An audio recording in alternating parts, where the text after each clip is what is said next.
wabarakatuh. Gimana kabarnya? Ibu harap kalian baik-baik saja ya. Bertemu lagi dengan Bu Sela di channel YouTube Bu Sela lagi. Ya, namun dengan mata pelajaran yang berbeda. Pada pagi hari ini Bu Sela akan masuk ke mata pelajaran keterampilan dasar tindakan keperawatan. Ya, jadi pada hari ini Bu Sela akan membahas tentang infeksi. Ya, jadi tetap stay tune di channel Bu Sela ini. Ya, tetap dengarkan dan pahami. Apabila kalian masih tidak paham, kalian boleh bertanya. Ya, let's check it out. Setelah materi yang akan kita bahas pada kali ini yaitu infeksi.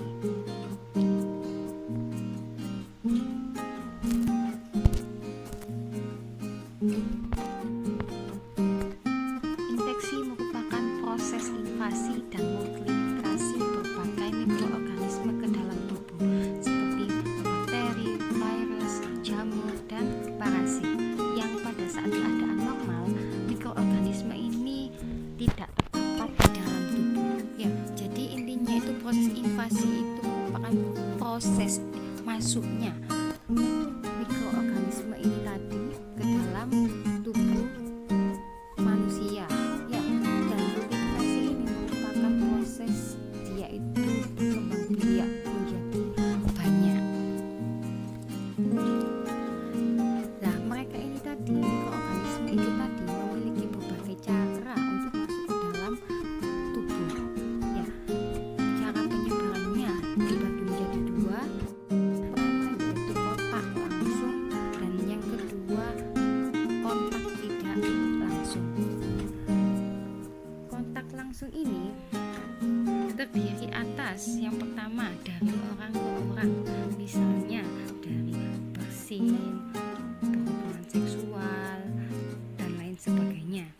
Yang kedua dari hewan ke orang. Ya, di sini bisa seperti karena gigitan binatang, kuku dari binatang, atau air pipisnya binatang dan lain sebagainya. Ya. Yang ketiga dari ibu hamil ke anaknya. Ya, kok bisa Bu? Ya, karena memang pada saat anak di dalam kandungan ibunya, si anak itu memperoleh makanan dan oksigen dari plasentanya si ibu. Jadi otomatis kalau misalnya si ibu ini menderita infeksi karena ini tadi, itu bisa disebabkan melalui plasenta si ibu tadi ke dalam bayinya. Ya. Kalau kontak tidak langsung ini bisa melalui udara. Ya, jadi bakteri, virus, jamur, dan parasit ini ada yang bisa hidup di udara. Ya. Terus yang kedua ada melalui kontaminasi air atau makanan. Ya, jadi kalau misalnya seperti kita mempunyai makanan, ya makanan masakan dari ibu. Kalau misalnya masakan tersebut tidak ditutupi, pasti nanti akan ada hewan yang hinggap, seperti contohnya lalat. Kita kan tidak tahu lalat itu habis dari mana, habis nempel di mana. Bisa jadi yaitu habis nempel ke tempat sampah, setelah itu menempel di makanan kita. Kita juga tidak tahu kan di dalam sampah tersebut itu banyak sekali terdapat mikroorganisme yang tidak bisa langsung kita lihat. Ya, jadi itu contoh kontaminasi air ataupun makanan. Oke, penyebab infeksi ini ada macam-macam ya tadi ya. Yang pertama ada bakteri. Oke, kita bahas satu-satu. Ya, bakteri ini merupakan organisme yang memiliki satu sel. Ya, jadi salah satu cara bakteri untuk menginfeksi tubuh adalah dengan mengeluarkan toksin, racun yang dapat merusak jaringan tubuh. Ya, jadi ini bisa bahaya. Bakteri ini dapat menyebabkan infeksi tenggorokan, infeksi saluran pencernaan, infeksi pernafasan, dan lain sebagainya, tergantung bakteri apa yang akan masuk ke dalam tubuh kita. yang kedua ada virus. Ya, virus ini berukuran lebih kecil lagi dari bakteri. Ya, bisa dibayangkan kecilnya seberapa bakteri saja kita tidak bisa melihat, apalagi yang namanya virus. Namun virus ini harus membutuhkan host atau inang. Jadi virus ini tidak bisa lama-lama hidup di daerah luar atau hidup di luar tubuh inangnya. Ya, jadi harus membutuhkan tempat untuk hidup. Ya, tempat untuk hidup itu makhluk hidup seperti bisa manusia, bisa hewan, bisa tumbuhan dan lain sebagainya. Ya. Dan virus ini lebih cepat menyebarnya daripada bakteri. Contohnya yang lagi booming saat ini yaitu ada virus COVID-19.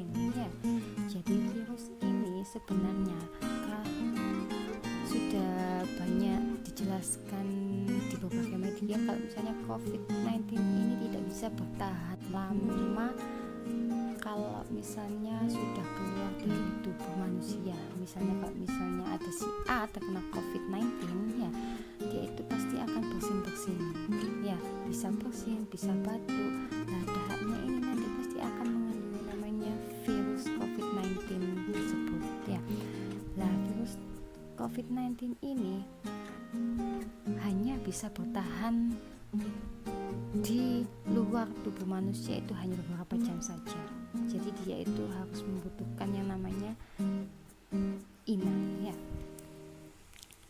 saat virus ini masuk ke dalam tubuh, ya biasanya ia akan menginvasi sel tubuh yang normal dan mengambil alih tersebut untuk memproduksi diri dan memperbanyak diri. Ya. Oke, yang selanjutnya ada jamur. Ya, jamur di sini merupakan organisme primitif yang dapat hidup di udara, tanah, tanaman, bahkan di dalam air. Ya, jamur ini dapat menyebar jika seseorang menghirup spora atau menempel langsung di kulit. Ya, contohnya misal ada seseorang yang terkena panu. Ya, kalau misalnya kita memakai baju bekas si orang yang terkena panu itu tadi, kita bisa tertular. Ya, karena menempel, sporanya itu menempel ke sana. Setelah itu kalau misalnya kita memakai bajunya, pasti juga sporanya akan menempel ke dalam tubuh kita sehingga kita bisa terkena jamur tersebut. Terus yang terakhir ada parasit. Ya, parasit ini merupakan mikroorganisme yang membutuhkan organisme yang lain untuk bertahan. Ya, jadi kalau misalnya tidak ada organisme lain, dia itu pasti tidak akan bisa hidup. Ya, beberapa parasit ada yang tidak mempengaruhi inangnya, namun ada juga yang bahkan sangat mengganggu. Maksudnya apa, Bu? Ya, jadi parasit ini bisa jadi tidak akan menimbulkan tanda dan gejala kepada orang yang terkena parasit tersebut, kecuali kalau misalnya parasit tersebut sudah terlampaui banyak sehingga tubuh kita tidak bisa mengkompensasi parasit tersebut. Ya. Di sini ada rantai infeksi. Rantai infeksi ini merupakan proses bagaimana infeksi terjadi ke dalam tubuh manusia. Oke, kita akan bahas satu-satu. Yang pertama ada reservoir. Reservoir ini merupakan tempat mikroorganisme mampu bertahan hidup. Ya, jadi contohnya apa, Bu? Ya, jadi contohnya reservoir ini bisa manusia, hewan, tumbuhan, dan lain sebagainya. Ya. Yang kedua ada port of exit. Ya, setelah si mikroorganisme tadi itu mempunyai tempat, ya pasti dia itu ingin memperbanyak dirinya. Ya, memperbanyak dirinya, dia itu pasti akan mencari inang yang lain atau reservoir yang lain. Ya, jadi dia itu akan berusaha untuk keluar. Ya, berusaha untuk keluar untuk mencari inang yang baru atau reservoir yang baru. Nah, port of exit ini itu merupakan jalan keluar bagaimana caranya mikroorganisme yang berada di dalam reservoir ini bisa keluar menuju dunia luar. Misal contohnya saat terkena flu atau virus influenza ya. Jadi reservoirnya itu berada pada si manusia yang terkena virus influenza tersebut. Port of exitnya, jalan keluarnya, pasti orang yang terkena influenza itu pasti akan bersin-bersin. Lah, bersin-bersinnya itu tadi pasti akan mengeluarkan yang namanya ingus atau mukus ya. Lah, pada saat mengeluarkan cairan itu tadi, itu pasti bersamaan dengan yang namanya virus influenza tersebut ya. Jadi jalan keluarnya itu melalui hidungnya ya. Jadi hidungnya yang memproduksi mukus tersebut. Dan selanjutnya setelah keluar ini pasti harus ada cara penularannya ya. Cara penularannya itu bagaimana Bu? Ya, jadi kita sudah bahas di slide pertama tadi kalau misalnya cara penularannya itu dibagi menjadi dua ya, jadi melalui kontak langsung maupun tidak langsung. Jadi kalau misalnya kita sakit influenza itu tadi dengan bersin-bersin, maka cara penularannya itu secara langsung ya, dari manusia ke manusia ya. Jadi kalau misalnya si A dan si B ini duduk bersebelahan ya, setelah itu si A itu bersin dan si B itu terkena percikan mukusnya itu tadi, pasti si virus itu tadi bisa masuk ke dalam si B itu tadi ya.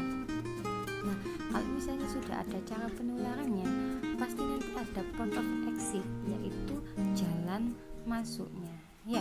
Jadi si A tadi sudah bersin mengenai si B ya, terus si B ini pasti akan terkena ingusnya itu tadi melalui jadi dia itu ingusnya tadi langsung terkena ke hidungnya, ke mukanya, ke bajunya dan sebagainya. Jadi jalan masuknya itu tadi bisa jadi sama dengan jalan keluarnya ya. Jadi bisa masuk melalui mukus hidung ya. Jadi yang selanjutnya ada hospes rentan.